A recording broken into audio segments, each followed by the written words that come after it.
Hello, I'm Ed Dulzer with the Process Technology Technical Support Team, here to show you how to adjust the units on a DSL Series Temperature Controller. The factory default is in degrees Fahrenheit.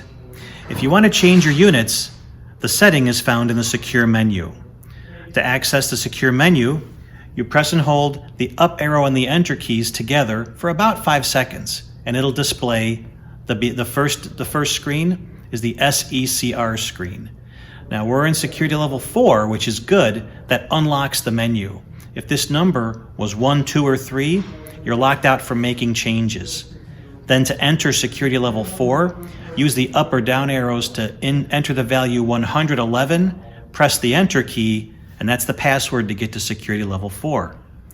Once we're here though, you can press the set key, index through the menu, and look for the lower display to say unit. You can see here it's set for Fahrenheit. You can use the arrow keys to change that to Celsius, press your enter key, and that's how you make your change. Now to leave the menu, you can press the up arrow and the enter key again once and then release. And that'll kick you back to the secondary menu. Press your set key a few times and you're back to your normal display. And you'll see now it's in Celsius. That's how you adjust the units on a DSL Series Temperature Controller. Thank you.